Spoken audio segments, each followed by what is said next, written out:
Let's study with education only.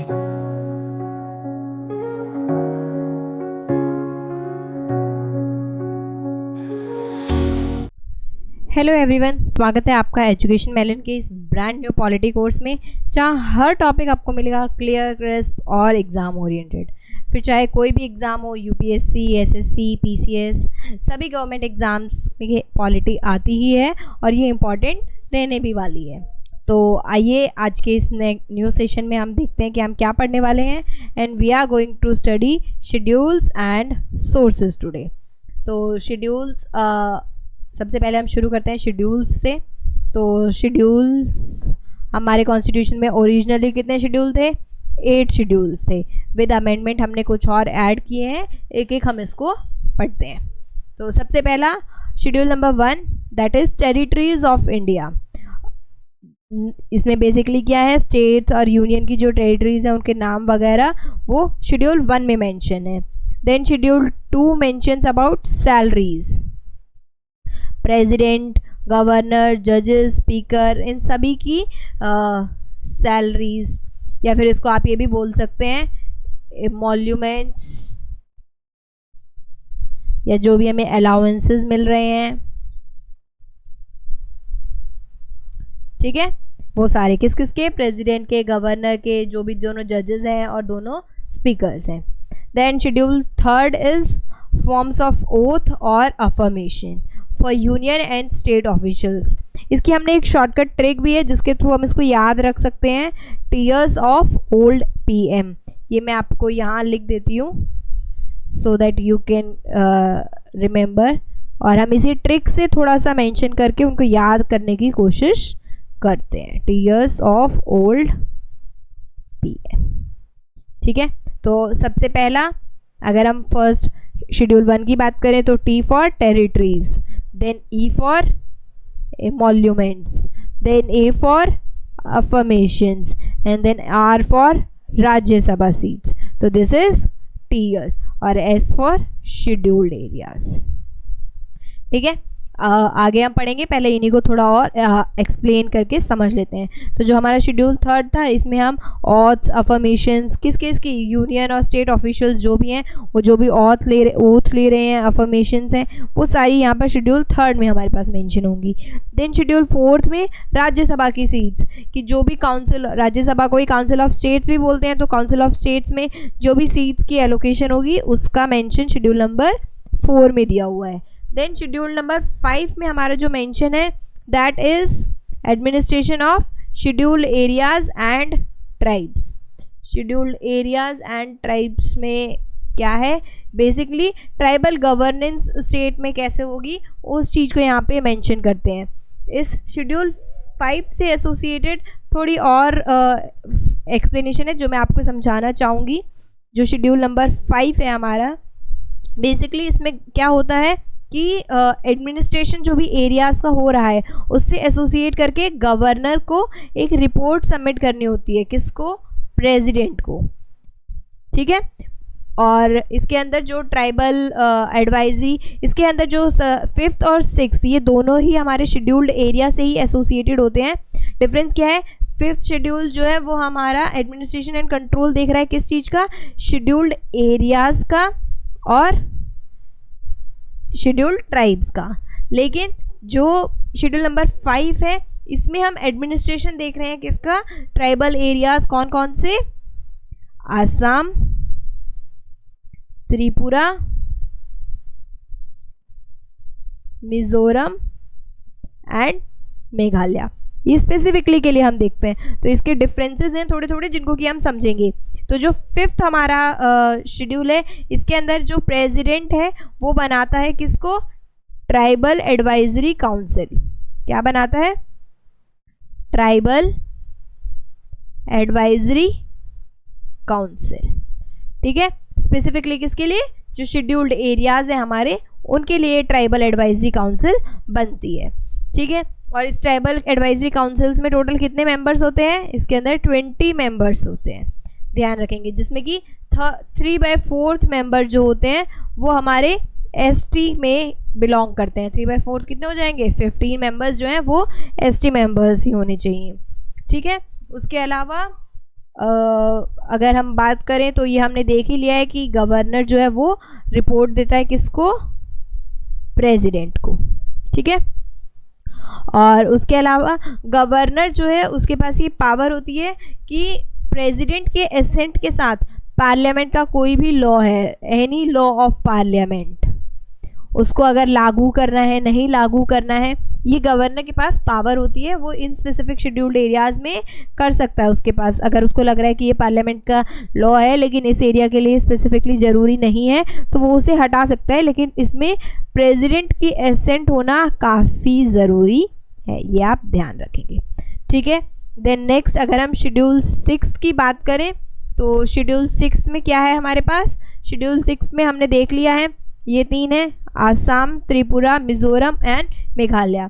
और schedule जो हमारा 6 शेड्यूल है इसमें गवर्नर जो है वो बनाता है, ध्यान रखेंगे इसमें प्रेसिडेंट बना रहा था ये ट्राइबल एडवाइजरी काउंसिल, लेकिन यहाँ पर गवर्नर बना रहा है। और गवर्नर क्या बनाता है, 2 डिस्ट्रिक्ट्स बनाता है, कौन कौन सी, autonomous district council and second is autonomous regional council, ठीक है। ये 2 काउंसिल्स बेसिकली बनती हैं और इसके अंदर कितने मेंबर्स होते हैं, 30 मेंबर्स ईच होते हैं, जिसमें से 4 जो हैं वो गवर्नर जो है वो नॉमिनेट करता है और बाकी के 26 मेंबर्स जो हैं वो 5 साल के लिए बेसिकली इलेक्ट किए जाते हैं, ठीक है। अब इसके अंदर स्पेसिफिकली कुछ चीज़ें हैं जो आपको अलग से ध्यान रखनी है, जो जैसे कि जो एक्ट ऑफ पार्लियामेंट है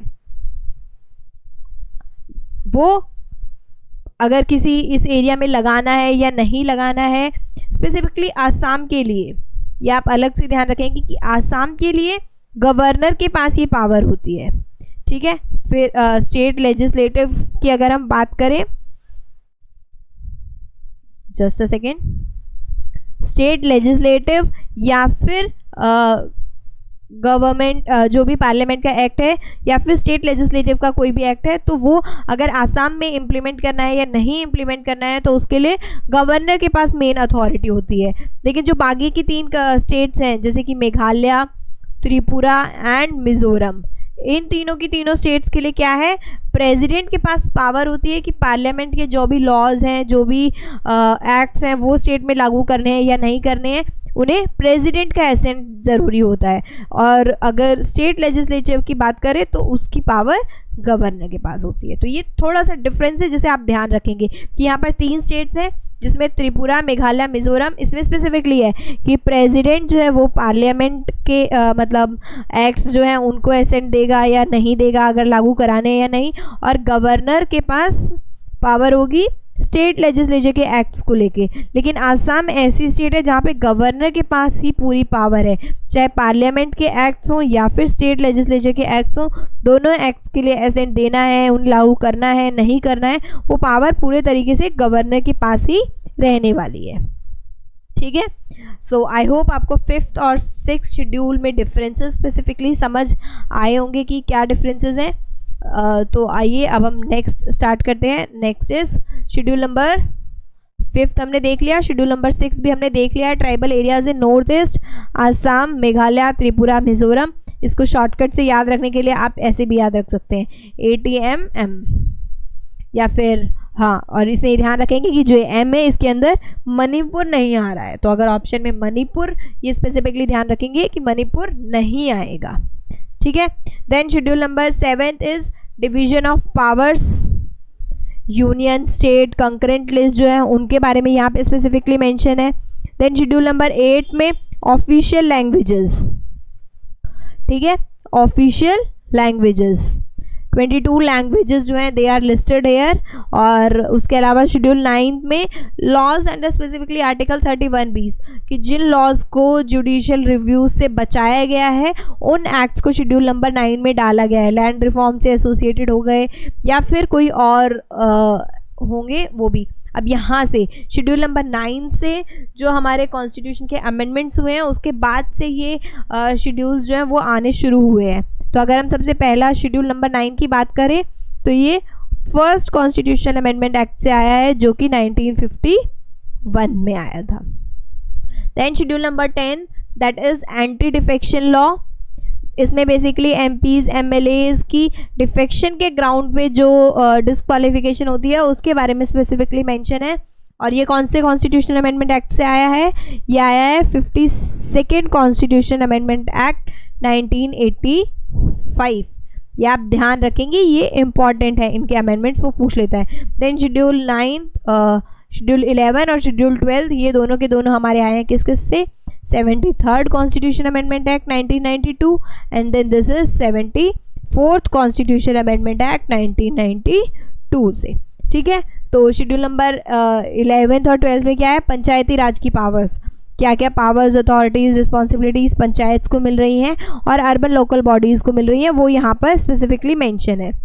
सो आई होप आपको समझ आया होगा. जो ये शेड्यूल 9 है और शेड्यूल नंबर 11 है और शेड्यूल नंबर 12 है, इन्हें हम स्पेसिफिकली एक अलग से क्लास लेंगे जिसमें हम इनको बहुत अच्छे से पढ़ने वाले हैं कि इसके अंदर क्या है क्या नहीं है.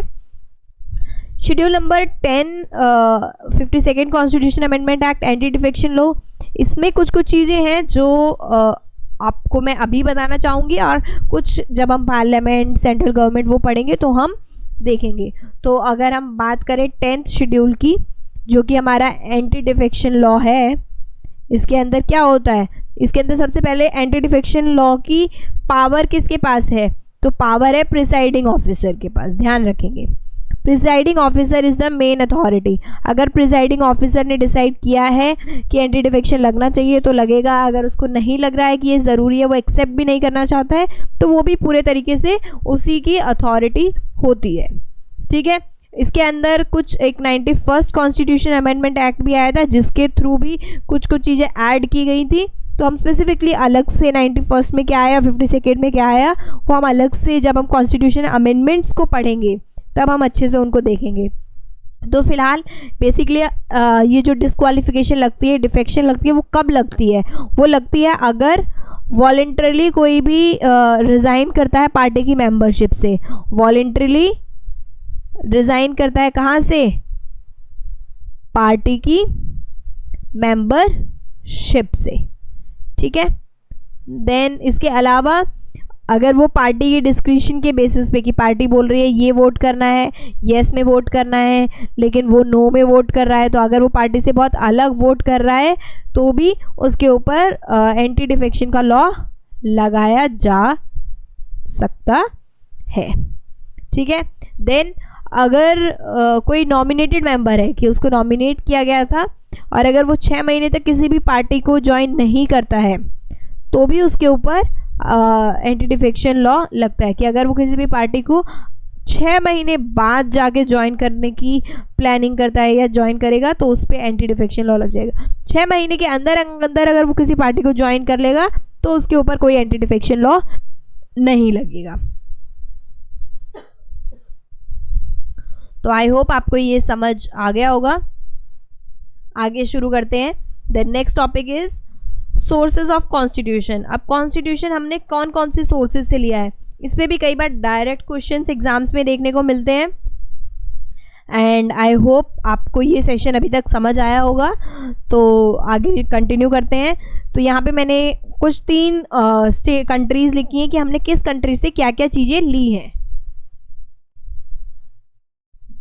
तो अगर हम यूनाइटेड स्टेट्स की बात करें तो यूनाइटेड स्टेट्स से हमने क्या क्या लिया है? यूनाइटेड स्टेट्स से हमने लिया है फंडामेंटल राइट्स, जिन्हें हम अभी आने वाली नेक्स्ट क्लासेस में अच्छे से एक्सप्लेन करके पढ़ेंगे. देन जुडिशरी की इंडिपेंडेंस, ये ध्यान रखेंगे कि जुडिशरी जो इंडिपेंडेंट है, किसी के ऊपर डिपेंडेंट नहीं है, वो भी हमने कहाँ से लिया है? यूनाइटेड स्टेट्स से लिया है. देन सुप्रीम कोर्ट और हाई कोर्ट जजेस को रिमूव जो करना है वो भी हमने यूनाइटेड स्टेट्स से लिया है. देन जुडिशियल रिव्यू जो हमारी एक चीज़ है वो भी हमने यूनाइटेड स्टेट्स से ली है. And then post of vice president and impeachment of president, की प्रेसिडेंट को अगर इम्पीच करना है तो उसकी क्या प्रोसेस है, और वाइस प्रेसिडेंट की जो पोस्ट है वो दोनों चीज़ें हमने कहाँ से ली है? वो यूनाइटेड स्टेट्स से ली है. इसके अलावा एक प्रीएम्बल है जो कि हमने यूनाइटेड स्टेट्स से ही लिया है. Then next is Canada. कुछ कुछ चीज़ें ऐसी हैं जो जब हम साथ साथ पढ़ेंगे तो भी मैं आपको बताती चलूँगी कि ये हमने कौन सी कंट्री से लिया है या कौन से एक्ट से किस भी तरीके से लिया है। तो फिलहाल हम यहाँ पे एक ओवरव्यू के रूप में समझ रहे हैं। Then next is Canada. Canada से हमने क्या क्या लिया है? फेडरेशन विद स्ट्रॉन्ग सेंटर, हमारा स्ट्रॉन्ग सेंटर है। ये हम बहुत डिटेल में पढ़ेंगे जब हम पार्लियामेंट पढ़ेंगे कि सेंटर के पास हमारा ज़्यादा पावर है रेदर देन स्टेट। तो ये जो फेडरेशन है स्ट्रॉन्ग सेंटर वाला, ये हमने कहाँ से लिया है? कनाडा से। Then residual powers with centre, जो सेंटर के पास रेजिडुअल पावर्स हैं वो भी हमने कनाडा से लिया है। गवर्नर्स को अपॉइंट करने की जो चीज़ है वो भी हमने कनाडा से ली है। Then advisory jurisdiction of the supreme court, supreme court की स्पेसिफिकली एडवाइजरी जुरिस्डिक्शन, ये हमने ध्यान रखेंगे आपकी कनाडा से ली है। लेकिन जो रिमूवल ऑफ सुप्रीम कोर्ट जजेस है वो हमने कहाँ से लिया है? वो हमने यूएस से लिया है। उसके अलावा जो ये जुडिशियल रिव्यू है ये भी हमने यूनाइटेड स्टेट से लिया है। देन ऑस्ट्रेलिया से हमने क्या क्या लिया है? ऑस्ट्रेलिया से हमने लिया है concurrent list, then freedom of trade and commerce and joint sitting of two houses, दोनों हाउसेस की जॉइंट सिटिंग को भी हमने ऑस्ट्रेलिया से ही लिया है। Then coming to next countries, Ireland से हमने क्या क्या लिया है? आयरलैंड से हमने सबसे इंपॉर्टेंट जो लिया है that is DPSP. Then president को इलेक्ट करने का जो मेथड है वो भी हमने आयरलैंड से लिया। ये ध्यान रखेंगे, जो मेथड है प्रेसिडेंट को इलेक्ट करने का दैट इज फ्रॉम आयरलैंड, लेकिन जो इम्पीचमेंट है प्रेसिडेंट की, ये देखिए जो इम्पीचमेंट है प्रेसिडेंट की that is from United States. ठीक है। Then nomination of Rajya Sabha members is also taken from Ireland. Then South Africa से हमने क्या क्या लिया है? एक तो प्रोसीजर ऑफ कॉन्स्टिट्यूशन अमेंडमेंट की, जो कॉन्स्टिट्यूशन को हम अमेंड कर रहे हैं उसका जो भी प्रोसीजर होगा वो हमने साउथ अफ्रीका के कॉन्स्टिट्यूशन से लिया है। देन इलेक्शन ऑफ राज्यसभा के मेंबर्स, राज्यसभा के मेंबर्स को किस तरीके से इलेक्ट करना है ये भी हमने साउथ अफ्रीका से ले। जापान से हमने सबसे इंपॉर्टेंट लिया है that is procedure established by law, जो कि आर्टिकल 21 में मेंशन भी है जो हम फंडामेंटल राइट्स में पढ़ेंगे। ठीक है। देन नेक्स्ट जर्मनी से हमने क्या लिया है? Suspension of fundamental rights during emergency. ध्यान रखेंगे फंडामेंटल राइट्स हमने जर्मनी से नहीं लिए हैं, फंडामेंटल राइट्स हमने लिए हैं गवर्नमेंट ऑफ इंडिया एक्ट 1935 से, लेकिन जो उनका सस्पेंशन है वो जर्मनी से लिया गया है। ठीक है। फ्रांस से हमने, फ्रांस रिवॉल्यूशन जो हुआ था वहाँ से ideas of liberty, equality and fraternity in the preamble, तो ये तीनों वर्ड्स लिबर्टी, इक्वालिटी, फ्रेटर्निटी ये हमने फ्रांस के रिवॉल्यूशन, फ्रांस के कॉन्स्टिट्यूशन से लिए हैं। देन यूएसएसआर जो कि अब रशिया हो चुका है, वहाँ से हमने क्या लिया है? फंडामेंटल ड्यूटीज़ एंड उसके अलावा आइडियाज़ जो जस्टिस, अभी हमने प्रीएम्बल में पिछले सेशन में देखा था, जो जस्टिस थी सोशल, इकोनॉमिक, पॉलिटिकल, जो ये चीज़ कॉन्स्टिट्यूशन में डली हुई, प्रीएम्बल में डली हुई थी वो हमने कहाँ से ली है? वो हमने रशिया से ली है। तो अगर अभी आपको याद हो गए हैं तो वेल एंड गुड, और अगर नहीं भी याद हुए हैं तो विद कमिंग क्लासेस जब हम वो टॉपिक स्पेसिफिकली पढ़ेंगे उनको हम बार बार देखेंगे तो आपको ये सारी ही चीज़ें याद हो जाएंगी। तो आइए कुछ PYQs भी देख लेते हैं इन दोनों ही टॉपिक से related. Anti defection law is placed in which schedule? Very easy, second, no, fourth, no, 10th schedule, yes. Then second, betting and gambling falls under which list in the 7th schedule? ये अभी हमने नहीं पढ़ा है तो फिलहाल के लिए आप इस क्वेश्चन को छोड़ सकते हैं, क्योंकि ये हम जब हम अच्छे से पढ़ेंगे कि 7th शेड्यूल की जो लिस्ट है हमारी स्पेसिफिकली कॉन्करेंट, यूनियन और स्टेट वाली, उनमें क्या क्या है क्या नहीं, वो जब चीज़ें हम अच्छे से पढ़ेंगे तो हम इन टॉपिक्स को अच्छे से करेंगे। Then which schedule allocate seat in Rajya Sabha? Rajya Sabha में कौन से शेड्यूल से आ रही है? That is 4th schedule. Then next is to protect land reform laws, which schedule was use? Land reform के लिए हमने देखा था फर्स्ट कॉन्स्टिट्यूशनल अमेंडमेंट एक्ट के थ्रू हमने एक शेड्यूल डाला था, which was that? 9th schedule, sorry not 7th, 9th schedule. ठीक है। Then originally how many schedules did the constitution have? Originally कितने थे? 8 थे, और आज की तारीख में कितने हो चुके हैं? 12 हो चुके हैं। ठीक है। Then federal system with a strong centre has been borrowed from which source? अभी अभी हमने देखा फेडरल सिस्टम स्ट्रॉन्ग सेंटर के साथ कहाँ से था? Constitution of Canada. Then method of election of the president of India, अभी अभी हमने देखा था दो अलग अलग चीज़ें थी, impeachment of president of India and method of election of president of India. तो कहाँ से था? तो यूएस कॉन्स्टिट्यूशन से क्या था? इम्पीचमेंट थी या इलेक्शन थी? इम्पीचमेंट थी, तो ये नहीं होगा। देन गवर्नमेंट ऑफ इंडिया 1935 से नहीं, आयरिश कॉन्स्टिट्यूशन से था या ऑस्ट्रेलिया कॉन्स्टिट्यूशन से था? तो ये था हमारा election of president is from Ireland, यानी कि आयरिश कॉन्स्टिट्यूशन से था। It was Irish constitution. Okay, emergency provisions and federal structures come from which? emergency provisions और federal structure government of India act 1935 से लिए हैं। ये I guess government of India act 1935 में स्पेसिफिकली मेंशन करना भूल गई हूँ स्लाइड्स में, तो हम एक अलग से स्लाइड के through government of India act 1935 के भी सारे क्या क्या हमने गवर्नमेंट ऑफ इंडिया एक्ट 1935 से लिया था वो भी हम देख लेते हैं। So just give me a second. Yeah, here we can add Government of India 1935 से हमने स्पेसिफिकली क्या क्या चीज़ें ली हैं वो हम यहाँ पर देखेंगे। एक तो अभी भी आपने इसी क्वेश्चन में देखा क्या लिया है हमने? Emergency provisions, emergency provisions. Emergency provisions के अलावा और भी कई सारी चीज़ें हैं जो बेसिकली स्ट्रक्चरल मेथड है हमारा कॉन्स्टिट्यूशन का, वो भी हमने यहीं से लिया है। उसके अलावा जो फेडरल स्ट्रक्चर अभी अभी हमने देखा, दैट फेडरल स्ट्रक्चर, ये भी हमने गवर्नमेंट ऑफ इंडिया एक्ट 1935 से ही लिया था। देन गवर्नर का office, office of governor.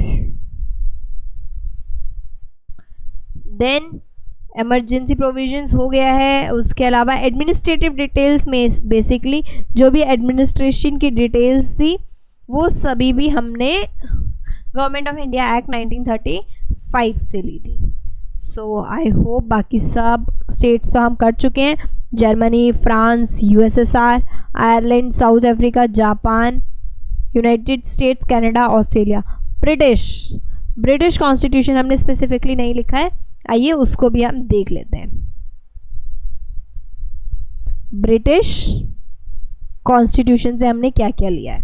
British constitution से हमने जो पार्लियामेंट्री गवर्नमेंट है हमारी, ये सिस्टम हमने यहीं से लिया है।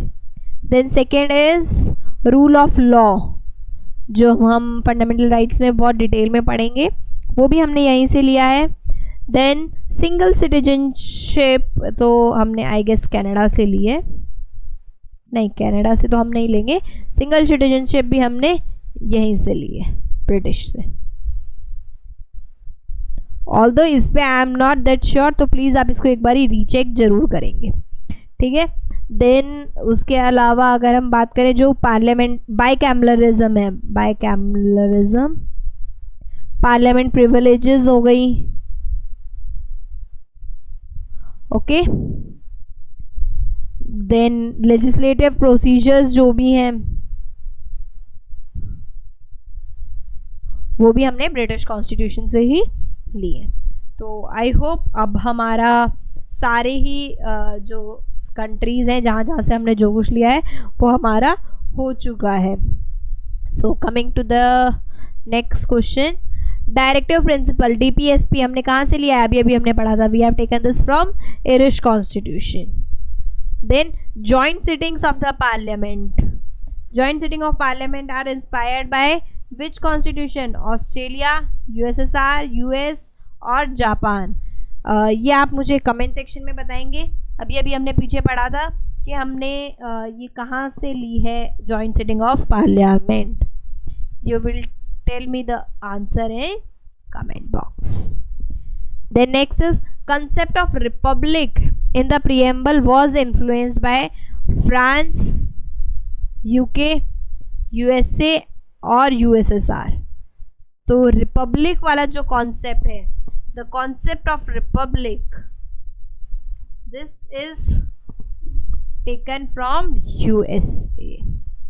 यूएसए से हमने लिया है क्योंकि यूके से तो हम ले नहीं सकते, क्योंकि यूके में क्या है, यूके में तो ऑलरेडी हेरिडेटरी बेसिस पे ही चलता है। फ्रांस में भी हेरिडेटरी बेसिस पे ही जो मेन होता है वो सिलेक्ट होता है, और यूएसएसआर यानी कि जो अभी हमारा रशिया है वहाँ भी यही होता है। तो the correct answer will be USA. So I hope आपको सेशन अच्छा लगा होगा, आपको सब कुछ समझ आया होगा। तो till the next time, thank you so much, good bye, bye bye, take care.